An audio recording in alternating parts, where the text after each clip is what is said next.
Makapaglaom, maayong buntag kaninyong tanan.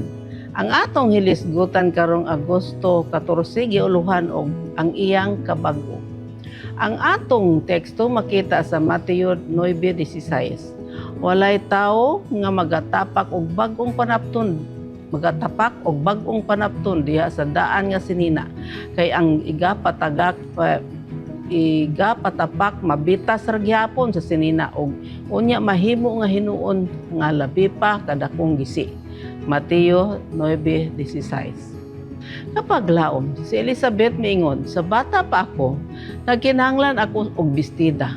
Panlimitado ang panapi sa pamilya, mao nga mamagnaon ang akong inahan. Ang duha ka daan nga mga sinina nga wala na namo gigamit, iyang gitahi og gihimo nga nindot kaayo, pula og puti nga bestida nga dili gayud nako malimtan hangtod karon. Apan una, iya gayud gisiguro nga ang duha ka mga materyales ang ay parison. Gipakupos na ang daan og pareho nga mainat aron nga ang sinina dili magisi kung labhan.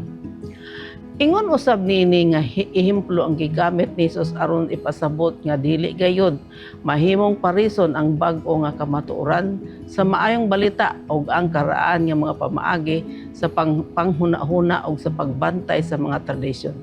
Kining tanan nagsugod sa diha nga ang mga tinun-an ni Juan nangutana kang Hesus kung ngano nga ang iyang mga tinun-an wala magsunod sa nakatakda nga panahon sa pagpugong pagkaon sama sa gibuhat nila og sa mga Parisiyo. Ang mga Parisiyo nagpagapuasa kaduha sa usa ka semana. Si Jesus mitubag pinaagi og sambingay sa pamanhunon iyang kaugalingon.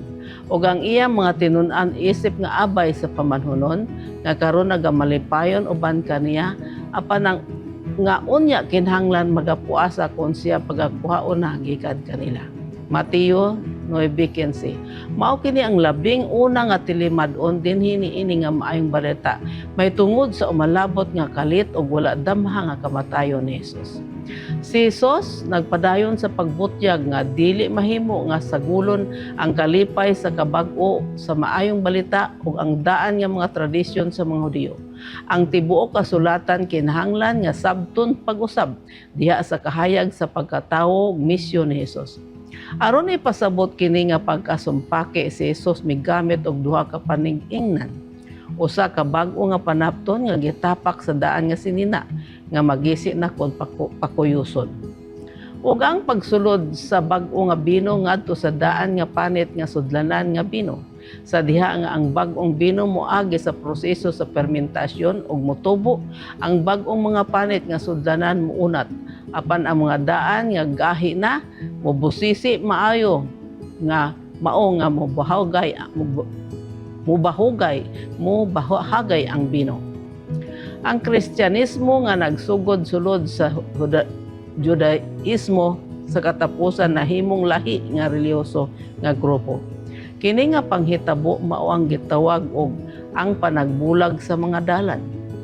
Kapag laom, si Jesus wala misunod sa tradisyon sa mga Parisiyo apan mipaila og usa ka bag-o nga paagi nga nagadawat sa dili angayang dawaton. Ang maayong balita ni Hesukristo adunay kinaiya sa kalipay. Walay pagpihig, grasya og pagdawat. Apil na sa pagsaulog. Mag-ampo kita. Diyos og may gugmao na mga man sa langit, tabangi sa among pagsunod kanimo, amo gayud tutukan ang matuod aron dili kami may salaag sa maayong dalan nga imong ginatudlo kanamo sa ngalan ni Jesus. Amen.